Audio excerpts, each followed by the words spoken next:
Hello दोस्तों, मैं हूं आपका फ्रेंडली ट्यूटर घनश्याम और आज हम ऑर्गेनिक का first chapter halogen derivative start करेंगे।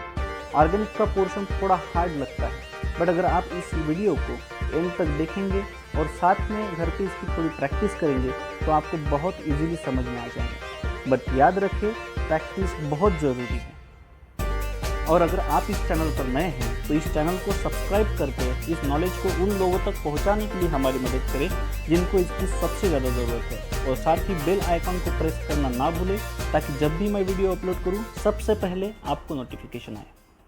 तो चलिए दोस्तों, शुरू करते हैं आज का हमारा topic, preparation of alkyl halide. अब अल्किल हैलाइड के प्रिपरेशन की बहुत सी मेथड है, उसमें की पहली मेथड हम कौन सी स्टडी करने वाले, हैलोजनेशन ऑफ अल्केन। अल्केन का हैलोजनेशन करके हम कैसे अल्किल हैलाइड प्रिपेयर कर सकते हैं। ठीक है, उसके लिए हम एक आध एग्जांपल लेते हैं। सबसे पहले मैंने अल्किल लिया CH3 CH2 और यहाँ पे H मैं बाहर निकाल लेता हूँ ताकि हमको रिएक्शन करते वक्त ईजिली समझ में आए। साथ में X2 लेता हूँ, X इनको कौन सी कंडीशन अप्लाई करना पड़ेगा हमको, HNO। ठीक है, इन प्रेजेंस ऑफ सनलाइट या फिर अल्ट्रावायलेट लाइट, या फिर हम इसको हीटिंग के थ्रू भी कर सकते हैं। ठीक है, अब इसमें क्या होगा, जब हम HNO के कंडीशन इसको अप्लाई करेंगे तो ये जो है बॉन्ड ये टूट जाएगा और यहाँ पे रेडिकल फॉर्मेशन होगा। ये जो दो इलेक्ट्रॉन इसके बीच में, एक ये ले लेंगे और एक ये ले लेंगे और फ्री रेडिकल मैकेनिज्म स्टार्ट हो जाएगा। तो हैलोजनेशन ऑफ अल्केन किसके थ्रू होगा, फ्री रेडिकल मैकेनिज्म फॉलो करने वाला है। ठीक है, हम मैकेनिज्म तो डिटेल में नहीं देखेंगे, बट ये हम रिएक्शंस देखते हैं। तो क्या होगा, यहाँ का जो H है वो इस X के साथ क्या हो जाएगा, रिएक्ट हो जाएगा, और ये H रिप्लेस हो जाएगा X से। तो क्या होगा, CH3 CH2 और X, क्योंकि हमारा ये जो H है वो रिप्लेस हो गया किससे, ये वाले X से। और अब बचा क्या, ये एक H और एक X, तो क्या बचा, H और X। ये हो गया हमारा बाय प्रोडक्ट, ये हो गया हमारा प्रोडक्ट, ये हो गया हमारा क्या, अल्किल हैलाइड। अब इसका और एक एग्जांपल देखते हैं। ये रिएक्शन जो है वो चेन रिएक्शन होगी। अब चेन रिएक्शन कैसे होती है, यहाँ पे ये रुकेगी नहीं, ये और आगे बढ़ती जाएंगी। कैसे होती है, एक सिंपल से एग्जांपल से देखते हैं। सबसे पहले ये जान लीजिए कि ये जो X है, ये X क्या रिप्रेजेंट कर रहा है, यहाँ पे क्या क्या हो सकता है, क्लोरीन हो सकता है या फिर ब्रोमीन हो सकता है।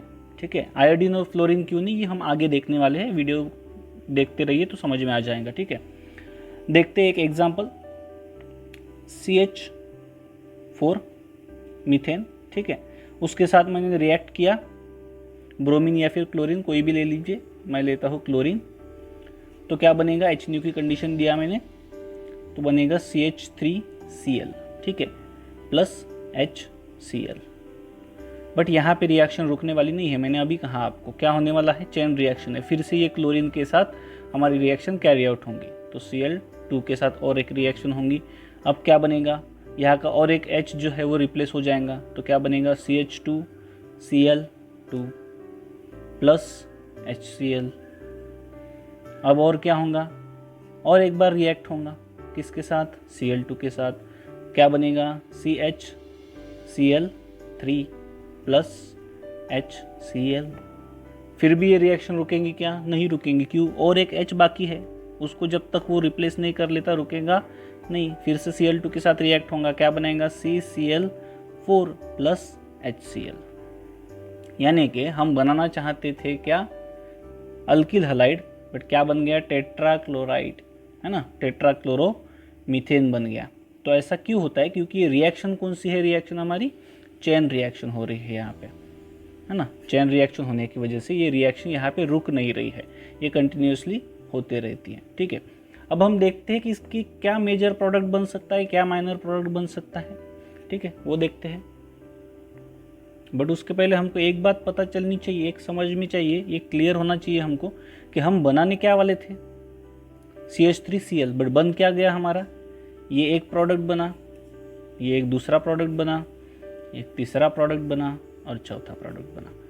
यानी कि हमको जो चाहिए था उसके अलावा सब कुछ बन गया। ये तो बन ही गया था, बट सबसे कम क्वांटिटी में कौन बनेगा, हमारा अल्किल हैलाइड बनेगा। ठीक है, इसका काम आपको आगे पढ़ने वाला है, इसलिए बता रहा हूँ कि सबसे कम क्वांटिटी में क्या बनने वाला है, अल्किल हैलाइड बनने वाला है। और ये डाईहैलो, ट्राईहैलो, टेट्राहैलो ऐसे कंपाउंड्स बन गए हैं।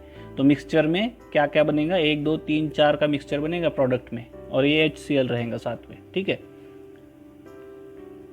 बट अब अगर मैं बोलता हूँ कि यहाँ पे मैं अल्केन अगर लेता हूँ CH3 CH2H या फिर CH3 ले लेते हैं, ठीक है, और इसके साथ अगर मैं बोलता हूँ कि 1 इक्विवेलेंट मैंने क्लोरीन का एटम लिया, 1 इक्विवेलेंट ने एक ही मॉलिक्यूल ले लिया, अब इसके साथ रिएक्ट करना है तो मेरे पास क्या क्या पॉसिबिलिटी है, कौन सा प्रोडक्ट बन सकता है। अब मेरे पास रिप्लेस करने के लिए ये भी हाइड्रोजन है, ये भी हाइड्रोजन है, ये और ये दोनों हाइड्रोजन तो सेम ही है, ये हाइड्रोजन है, ये हाइड्रोजन है। अब कौन सा रिप्लेस होगा, तो देखते हैं कौन सा रिप्लेस हो सकता है। सबसे पहले अगर मैं बोलता हूँ CH3 CH2 CH2 और Cl, ये वाला रिप्लेस हो गया हाइड्रोजन। और एक पॉसिबिलिटी क्या है मेरे पास, CH3 CH CH3 और Cl, ये एक हो गया। अब इन दोनों में से मैक्सिमम क्वांटिटी में कौन सा प्रोडक्ट बनेगा, मेजर प्रोडक्ट हमारा कौन सा रहेगा, ये हमको पता होना चाहिए। तो मेजर प्रोडक्ट कौन सा रहेगा, इसके लिए हमको पता होना चाहिए कि ये जो रिएक्शन है वो कैसे कैरी आउट हो रहा है। ये फ्री रेडिकल मैकेनिज्म से कैरी आउट हो रहा है। कैसे कैरी आउट हो रहा है, फ्री रेडिकल से। अब फ्री रेडिकल की स्टेबिलिटी का ऑर्डर क्या रहता है ये हमको पता है। कैसे पता है, हमने एक वीडियो बनाया था हैलोजन डेरिवेटिव का, उसमें हमने ये सारी चीज़ें दी हुई है। अगर आपने वो वीडियो नहीं देखा है तो एक बार ज़रूर आपको देखना है, ठीक है। तो चलिए देखते हैं फ्री रेडिकल का क्या बोला था हमने, कि टर्शरी सबसे ज़्यादा स्टेबल होता है, उसके बाद सेकेंडरी स्टेबल होता है, उसके बाद प्राइमरी स्टेबल होता है। तो सबसे ज़्यादा स्टेबल कौन रहेगा, टर्शरी, फिर सेकेंडरी, फिर प्राइमरी। अब यहाँ पे देखते हैं ये वाला कौन सा कार्बन है, एक के साथ ही अटैच्ड है, इसका मतलब ये प्राइमरी कार्बन है। और ये दो इसके साथ अटैच है, दो दूसरे कार्बन के साथ, इसका मतलब ये कौन सा कार्बन है, सेकेंडरी। अब प्राइमरी स्टेबल रहेगा या सेकेंडरी रहेगा, हमारे हिसाब से क्या रहेगा, सेकेंडरी। तो हमारा मेजर प्रोडक्ट कौन सा रहेगा, ये हमारा मेजर प्रोडक्ट रहेगा। ये कौन सा रहेगा, ये हमारा माइनर प्रोडक्ट रहेगा। क्यों, ये समझ गया, फ्री रेडिकल मैकेनिज्म है। और फ्री रेडिकल की स्टेबिलिटी का ऑर्डर कौन सा है, टर्शरी, फिर सेकेंडरी, फिर प्राइमरी। इसीलिए हमारा मेजर प्रोडक्ट कौन सा रहेगा, ये वाला, क्योंकि ये सेकेंडरी बनाता है, ठीक है। बट एक आपको याद रखना है कि ये जो मेथड हम देख रहे हैं ये हम लैब में प्रिपरेशन के लिए नहीं यूज़ कर सकते। क्यों नहीं यूज़ कर सकते, अभी हमने देखा था चेन मैकेनिज्म होने की वजह से हमको मल्टीपल प्रोडक्ट मिल रहे थे, यानी कि हमको मिक्स्ड प्रोडक्ट मिल रहे थे। और मिक्स्ड प्रोडक्ट मिलने के वजह से हमको जो चाहिए था अल्किल हलाइड, हमको जो अल्किल हलाइड चाहिए था वो नहीं मिल रहा था, वो सबसे कम क्वांटिटी में मिल रहा था। उसकी क्वांटिटी क्या थी, लेस क्वांटिटी में था, कौन, अल्किल हलाइड। इस वजह से हम इसको लैब की प्रिपरेशन के लिए यूज़ नहीं कर सकते। इंडस्ट्रियल प्रिपरेशन के लिए ये यूज़ हो सकता है, क्यों, क्योंकि वहाँ पे बहुत सारी मशीनरीज होती है, वहाँ पे बहुत बड़ा क्वांटिटी में बनाना होता है, तो वो उसको खर्चा भी बहुत आता है, इसलिए वो इंडस्ट्रियल प्रिपरेशन के लिए यूज़ हो सकता है। बट लैब में यूज़ नहीं हो सकता, क्योंकि ये हमको क्वांटिटी जो है वो लेस क्वांटिटी में मिलता है। सबसे कम हमको अल्किल हलाइड ही मिलेगा। हो सकता है कि कार्बन टेट्राक्लोराइड ज़्यादा मिल जाए, तो हमको उसकी ज़रूरत नहीं है। हम काय का प्रिपरेशन देख रहे हैं, हम प्रिपरेशन देख रहे हैं अल्किल हलाइड का। तो अल्किल हलाइड ही अगर सबसे कम क्वांटिटी में मिलता है तो इस मेथड से करने का कोई फ़ायदा नहीं है। लैब की प्रिपरेशन के लिए ये काम में नहीं आएगा। अब तक जो हमने मैकेनिज्म देखा था वो किसके लिए देखा था, क्लोरीन और ब्रोमीन के लिए। अब हम किसके लिए देखने वाले, आयोडीन। अभी हमने बोला था ना कि आयोडीन का क्यों नहीं उसमें स्टडी कर रहे, अब आयोडीन का देखते हैं कैसे। अब आयोडीन के लिए मैं देखता हूँ, एक रिएक्शन लेता हूँ। अब मैं अल्केन को जो है R से डिनोट करूँगा। R का मतलब क्या हो सकता है, CH3 हो सकता है, C2H5 हो सकता है, C3 हो सकता है, ठीक है। और ये हो गया हमारा H। उसको रिएक्ट किया अगर मैंने आयोडीन के साथ, तो प्रॉब्लम ये है आयोडीन के साथ कि आयोडीन जो है वो रिएक्शन कैसे शो करेगा, RI, ये तो मिल जाएगा, ये तो पता ही है हमको, ठीक है, अब तक भी हमने देख चुके हैं इसका। और उसके साथ हमको क्या बनाएगा, HI। बट HI की प्रॉपर्टी क्या है अगर आपको पता है, ये होता है स्ट्रॉन्ग रिड्यूसिंग एजेंट। ये क्या होता है, स्ट्रॉन्ग रिड्यूसिंग एजेंट होता है। अब अगर ये स्ट्रॉन्ग रिड्यूसिंग एजेंट है तो वो क्या करेगा, वन डायरेक्शन की रिएक्शन नहीं देगा, ये क्या करेगा, रिवर्सिबल रिएक्शन शो करेगा। यानी कि हम बना रहे हैं क्या, RI, ठीक है, अल्किल हलाइड हम बना रहे हैं और ये उसको वापस भेज रहा है। क्या फ़ायदा है फिर बनाने का, ये अगर बना रहे हैं हम इतनी मेहनत से, ये उसको वापस भेज रहा है, रिड्यूसिंग एजेंट होने की वजह से वापस भेज रहा है। यानी कि फिर से यही हमारे बाय प्रोडक्ट्स बन रहे, यही हमारे सबस्ट्रेट और रिएजेंट बन रहे, तो हमको ये कोई भी बेनिफिशियल नहीं बनेगा, हमको ये प्रोडक्ट मिल ही नहीं सकता, क्योंकि जब तक HI है वो इसको वापस से इसमें कन्वर्ट कर देगा।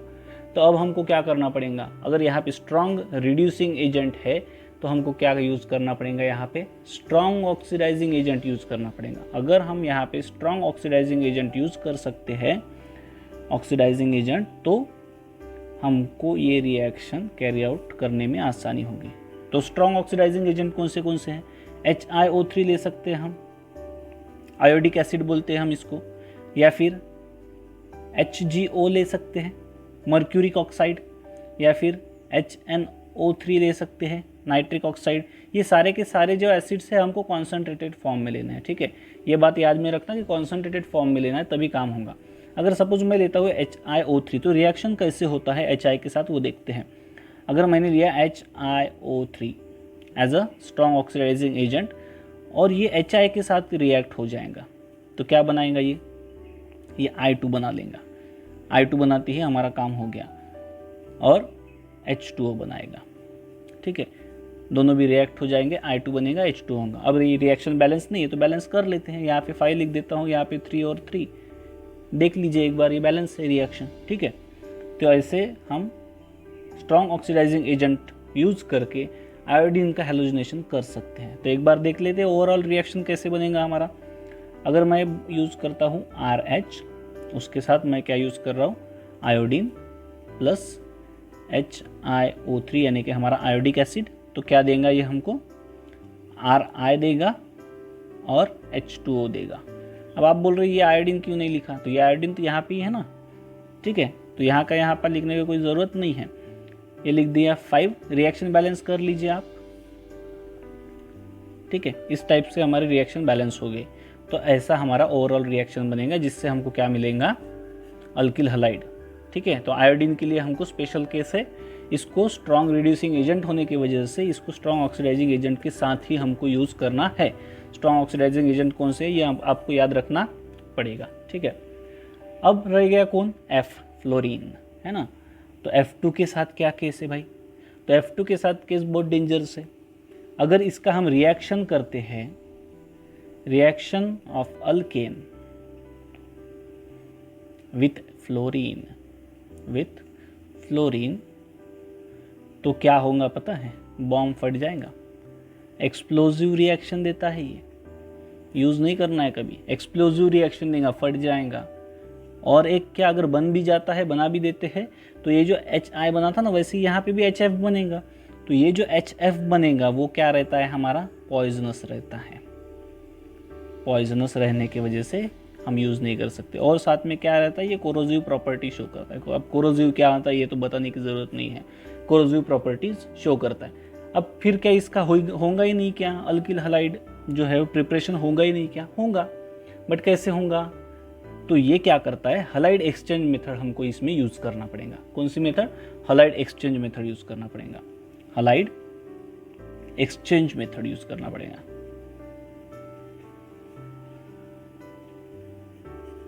अब हलाइड एक्सचेंज मेथड कैसा है, शॉर्ट रिएक्शन अगर आपको पता है तो, शॉर्ट रिएक्शन पता है, ठीक है, देख लेते हैं एक बार। अगर है CH3Cl, ठीक है, ये अल्किल क्लोराइड हो गया हमारा, और साथ में क्या करते हैं, मेटेलिक फ्लोराइड यूज़ करते हैं हम। मेटेलिक फ्लोराइड बहुत टाइप के होते हैं, हम सिल्वर फ्लोराइड लिखते हैं, ठीक है। मेटेलिक फ्लोराइड हो गया ये, उसको क्या करते हैं, हीट कर देते हैं। तो क्या होंगे, यहाँ का फ्लोरीन इस क्लोरीन के साथ एक्सचेंज हो जाएगा, तो क्या बनेगा, CH3F बनेगा और AgCl बनेगा। ये हो गई हमारी स्वार्ट रिएक्शन। कौन सी रिएक्शन, SWARTS, स्वार्ट्स रिएक्शन,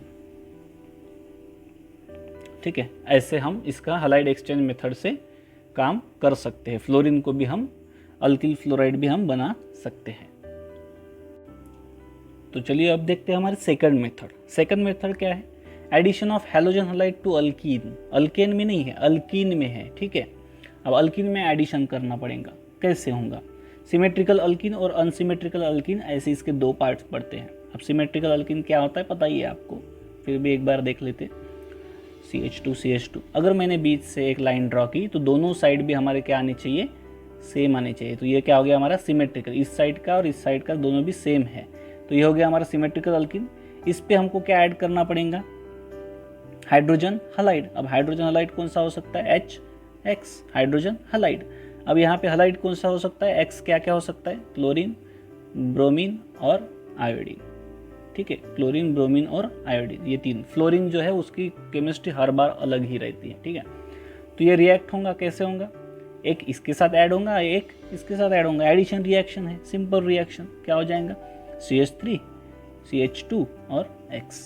ये जो H है वो इसके साथ ऐड हो गया और ये X है वो इसके साथ ऐड हो गया। अब एडिशन हुआ तो ये बॉन्ड ब्रेक हो गया, यानी बॉन्ड ब्रेक होने की वजह से ही एडिशन हुआ और इस तरह का हमारा प्रोडक्ट मिलेगा। प्रोडक्ट कैसे मिलेगा, CH3 CH2 X। अब यहाँ पे X ऐड होता है या यहाँ पे X ऐड होता है, कुछ फर्क पड़ने वाला नहीं है, क्योंकि ये सिमेट्रिकल अल्कीन है, इसको फ्लिप कर देते हैं वही प्रोडक्ट बनेगा। ठीक है, बट इसमें ऑर्डर ऑफ रिएक्टिविटी हमको पता होना चाहिए। क्या हो पता होना चाहिए, ऑर्डर ऑफ रिएक्टिविटी। रिएक्टिविटी का ऑर्डर क्या रहेगा, कौन पहले रिएक्ट करेंगे। अगर सपोज एक साथ आपको तीनों भी दे दिया, HCl भी दे दिया, HBr भी दे दिया, HI भी दे दिया, सबसे पहले कौन रिएक्ट करेगा, ऐसा क्वेश्चन आया। ठीक है, स्टेट बोर्ड में तो नहीं आएगा बट आपको कॉम्पिटिटिव एग्जाम में आ सकता है, एंट्रेंस एग्जाम में। तो क्या कौन सा पहले रिएक्ट करेगा, तो उसके लिए हमको पता होना चाहिए कि सबसे पहले रिएक्टिविटी कौन ज़्यादा शो करता है, HI, उसके बाद HBr, उसके बाद HCl। अब HIQ, उसके बाद फिर HBr, उसके बाद HCl, ऐसा क्यों, हमको पता है HI का साइज सबसे बड़ा है, उसके बाद Br, उसके बाद Cl। सबसे इजी मेथड देखता है क्या है, सबसे बड़ा साइज इसका होने की वजह से हमने देखा था कि इसका बॉन्ड लेंथ भी बढ़ जाता है। बॉन्ड लेंथ बढ़ जाता है तो बॉन्ड लेंथ बढ़ने की वजह से ब्रेकिंग ईजी हो जाता है। तो ये जो HI का बॉन्ड है जल्दी टूट जाता है। ठीक है, तो जल्दी टूटता है तो जल्दी जाके अटैक करेगा, तो रिएक्टिविटी सबसे ज़्यादा वो शो करेगा। ठीक है, उसके बाद है हमारा अनसिमेट्रिकल अल्कीन। अब अनसिमेट्रिकल अल्कीन देखने के पहले हमको पता होना चाहिए कि मार्कोनिकॉप्स रूल हमको क्या कहता है।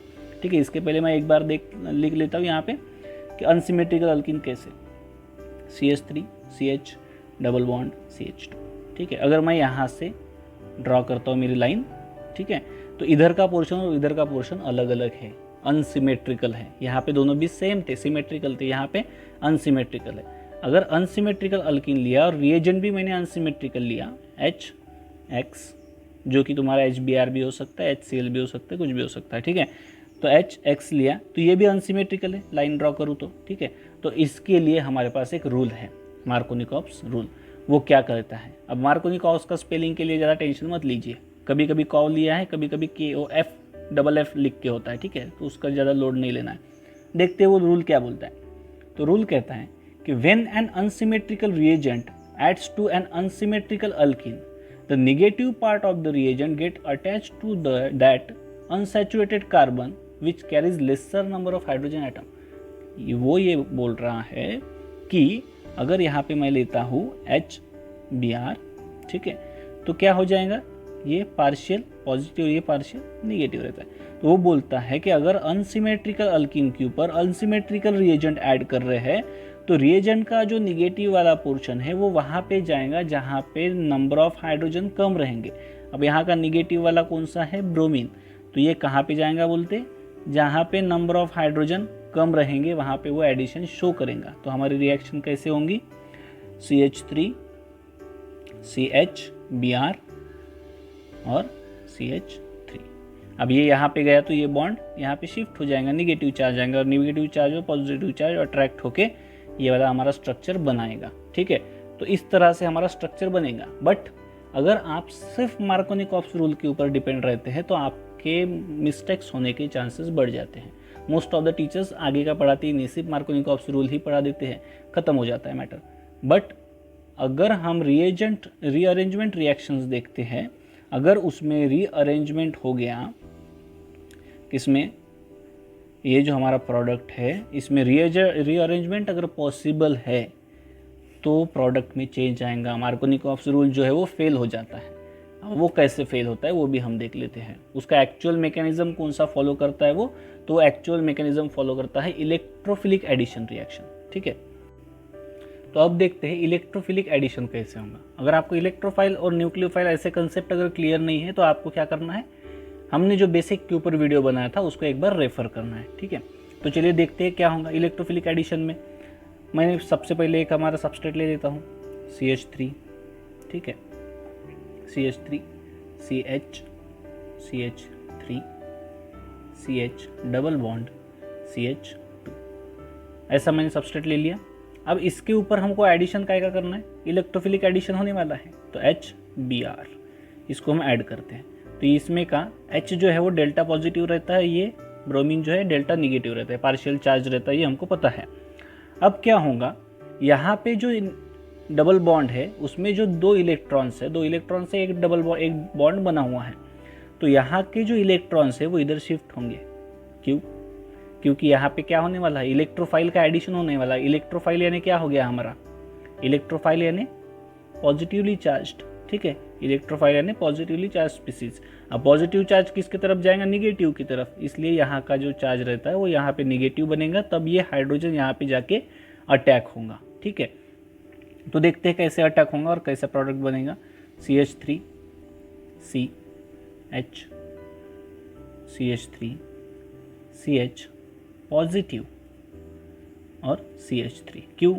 ये हाइड्रोजन यहाँ पे जाने की वजह से यहाँ पे CH3 आ गया, बट यहाँ का तो बॉन्ड टूट गया ना, इसलिए यहाँ पे कौन सा चार्ज आ गया, पॉजिटिव चार्ज आ गया। इसका बॉन्ड जाने की वजह से यहाँ पे पॉजिटिव चार्ज आया। अब क्या होगा, अब हमको एक चीज़ पता है कि हमारा जो कार्बोकैटायंस रहता है उसका स्टेबिलिटी ऑर्डर रहता है टर्शरी सबसे ज़्यादा, उसके बाद सेकेंडरी, उसके बाद प्राइमरी। अब यहाँ पे सेकेंडरी है, ये वाला जो कार्बोकैटायन है सेकेंडरी, बट यहाँ पे चांस है कि ये टर्शरी बन सके, तो हाँ यहाँ पे चांस है कि ये टर्शरी में कन्वर्ट हो सकता है। तो कन्वर्ट होते वक्त क्या होगा, यहाँ पे जो इलेक्ट्रॉन्स है हाइड्रोजन के साथ, ये हाइड्रोजन क्या करेगा, दोनों इलेक्ट्रॉन लेके निकल जाएगा। कहाँ पे निकलेगा, पॉजिटिव के पास। अब ये दोनों के दोनों इलेक्ट्रॉन लेके निकल जाएगा, तो इसको हम बोलेंगे हाइड्राइड ट्रांसफर। क्या बोलेंगे, हाइड्राइड। हाइड्राइड यानी जब हाइड्रोजन के ऊपर निगेटिव चार्ज रहेगा तो उसको हम कहेंगे हाइड्राइड। ये हाइड्राइड यहाँ पे गया, अब यहाँ के दोनों भी इलेक्ट्रॉन गए ना, ठीक है, दोनों के दोनों इलेक्ट्रॉन जाने की वजह से यहाँ पे कौन सा चार्ज आ गया, पॉजिटिव चार्ज। तो ये कैसे बनेगा, CH3 C यहाँ पे पॉजिटिव चार्ज, CH3 CH2 और CH3, ऐसे हमारा प्रोडक्ट बनेगा। अब इसके ऊपर हमारा एडिशन होगा किसका, ब्रोमीन का। अब इसके ऊपर काय का एडिशन होगा, ब्रोमीन का प्लस ब्रोमीन। तो अब क्या बनेगा इसका, CH3 C Br CH2 और CH3। तो हमारा फाइनल प्रोडक्ट क्या बनेगा, ऐसा हमारा फाइनल प्रोडक्ट बनेगा। बट अगर हम मार्कोनिकॉफ्स रूल की तरफ से चलते हैं, मार्कोनिकॉफ्स रूल की तरफ, तो हमारा प्रोडक्ट क्या बनता था, देखते हैं, CH3 CCH3 CH, यहाँ पे ब्रोमीन एडिशन होता था क्योंकि negative part goes to that carbon atom which contain less number of hydrogen atom. तो ये और ये, इन दोनों में बहुत ज़मीन आसमान का डिफरेंस है। ये जो प्रोडक्ट बनता था, हमने अगर ऐसा बनाया होता तो हमारा रॉन्ग हो जाता था, बट एक्चुअल प्रोडक्ट कौन सा आने वाला है, इस टाइप का प्रोडक्ट। क्यों?